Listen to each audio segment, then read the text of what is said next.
Hello friends, welcome to my channel English with its baby life. Today we are going to learn phrasal verbs related to emotions. So let's start with the video. First phrasal verb is cheer up.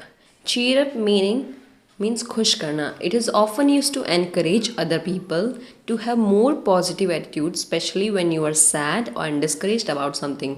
मतलब कोई किसी चीज़ को लेकर दुखी या निराश रहता है तो उस टाइप के लोगों को आप encourage कर सकते हैं इस एक्सप्रेशन के थ्रू. आप बोल सकते हैं cheer up.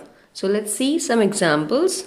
फॉर एग्ज़ाम्पल अगर आपकी डॉटर सैड है बिकॉज उसने स्विमिंग कंपटीशन में बहुत बुरी तरह परफॉर्मेंस दी तो आप बोल सकते हैं cheer up, you'll do better next time. मतलब अगली बार तुम बेहतर कर लोगी. ये आप किसी और पर्सन को जिसको आपको खुश करना है उसके लिए आप जैसे यूज़ कर सकते हो. जैसे आपका फ्रेंड मानो डिप्रेस्ड है क्योंकि उसने गर्लफ्रेंड से ब्रेकअप कर लिया तो आप बोल सकते हैं I am going to take Sam to the movies to cheer. मतलब उसको खुश करने के लिए मैं सैम को मूवीज़ के लिए लेके जा रहा हूँ. Okay. Lash out at someone.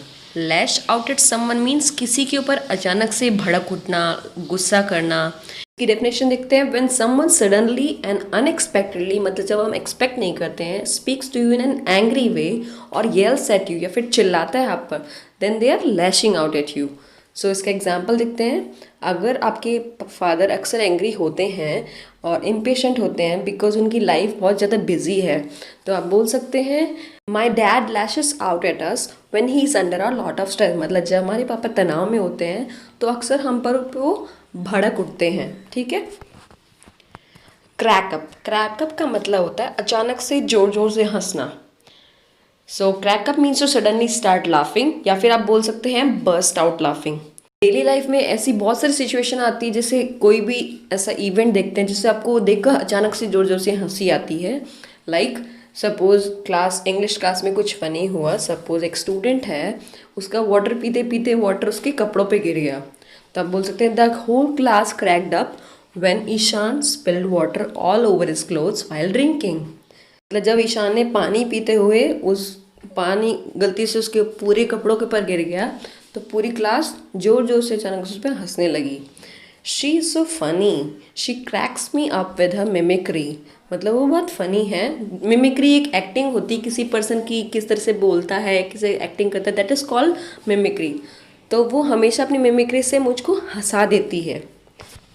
Choke up. Choke up means अचानक से बोलती बंद हो जाना due to emotions. When you feel such strong emotion that it's difficult for you to talk, this is called choking up. मतलब कोई आप इमोशन इतना ज़्यादा फील करते हैं कि आपके लिए बोलना मुश्किल हो जाता है. सपोज आप एक स्पीच सुन रहे हैं और स्पीकर उसमें अपनी मदर के बारे में बात करते हैं जिसको प्यार करते थे बहुत. वो रिसेंटली उनकी डेथ हो गई.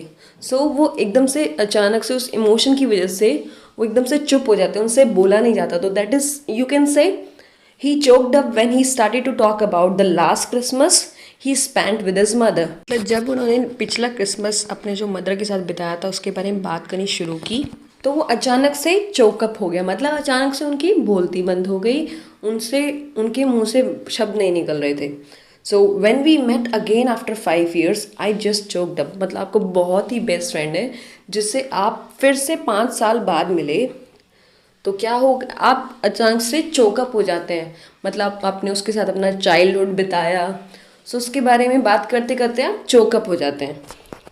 चोकअप को मशीन्स और ऑटोमोबाइल्स के लिए भी यूज़ किया जाता है जब उनके इंजन मैकेनिकल फेलियर या फिर इंजन बंद होने की वजह से स्टार्ट नहीं होते. तो आप बोल सकते हैं his new car chokes up every time the weather gets cold. मतलब जब भी वेदर ठंडा होता है तो उसकी नई कार चोकअप हो जाती है. Next is let someone down. Let someone down का मतलब होता है किसी को निराश कर देना, to disappoint someone, to make someone disappointed. So let's see an example of this. Suppose आप अपनी वेडिंग एनिवर्सरी भूल गए तो आपकी वाइफ सैड है और निराश है कि आपने सेलिब्रेट करने के लिए कुछ नहीं किया. तब बोल सकते हैं I am really sorry, I know I let you down. मतलब सॉरी मैंने तुम्हें निराश कर दिया. Next is grow on someone. मतलब धीरे धीरे कोई चीज़ या हैबिट अच्छी लगने लगना. जैसे सपोज आपको कोई चीज़ स्टार्टिंग में अच्छी नहीं लगती है बट ग्रेजुअली धीरे धीरे आप उसको पसंद करने लगते हैं. That means that things started growing on you. Okay. So living in small town was tough for initial days but it grew on me in a year. मतलब छोटे शहर में रहना शुरुआती दिनों में थोड़ा टफ लगता था, बट धीरे धीरे 1 साल के अंदर वो मुझे अच्छा लगने लगा। I didn't like this place at first but now it has started growing on me. मतलब स्टार्टिंग में मुझे ये प्लेस अच्छा नहीं लगता था, लेकिन अब ये मुझे अच्छा लगने लगा है। बॉटल अप मीन्स भावनाओं को व्यक्त ना करना या छुपा कर रखना। To bottle up your emotion is to keep them inside and not express, मतलब अंदर ही अंदर रखना, किसी से शेयर नहीं करना उनको। ठीक है, सो एग्जाम्पल देखते हैं। सपोज आपका एक फ्रेंड है जो बहुत ही डिफ़िकल्ट सिचुएशन से गुजरा है, बट वो किसी से इस बारे में बात नहीं करता है और ऐसे दिखाता है कि जैसे सब ठीक है। तो आप बोल सकते हैं it's not healthy to bottle up your feelings like that. मतलब इस तरह अपनी भावनाओं को छुपा कर रखना तुम्हारे लिए ठीक नहीं है, तुम्हारी हेल्थ के लिए अच्छा नहीं है। It means it will affect your health. Okay, next is goof around या फिर गूफ ऑफ। इसका मतलब होता है to waste time when you should be working. मतलब जिस टाइम आपको काम करना चाहिए उस टाइम अपना टाइम वेस्ट कर रहे हैं। So that is goof around और goof off. Let's see example. For example, आपकी क्लास में 3 स्टूडेंट्स हैं जो हमेशा बात करते रहते हैं, हंसते रहते हैं ड्यूरिंग द लेसन क्लास के टाइम पे, फिर वीडियोस देखते रहते हैं फ़ोन पे और टीचर की बात नहीं सुनते। टीचर बोल सकती है pay attention and stop goofing off, मतलब ध्यान दो और टाइम वेस्ट करना बंद करो।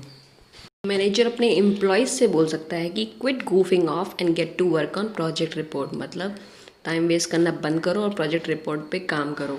गूफ ऑफ को आप एज अ नाउन भी यूज़ कर सकते हैं उस पर्सन के लिए जो टाइम वेस्ट करता है फालतू काम करने में और एक्चुअल वर्क नहीं करता है। Okay, so you can say you goof off, go to your desk and do work. Next is lighten up और लूजन अप। इसको आप बोल सकते हैं कि जब आपको बोलना हो कि थिंग्स को थोड़ा कम सीरियसली लो, इतने कठोर मत बनो, चीयरफुल और रिलैक्स हो, मतलब खुश रहो, ऐसे रिलैक्स मिजाज रहना चाहिए।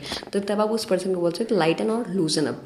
सपोज आपके फ्रेंड ने गुस्से गुस्से में कुछ कह दिया और आप इतने सीरियस हो गए, तो अब वो आपसे बोलता है कि lighten up dude, I was kidding and stop worrying about what I said yesterday.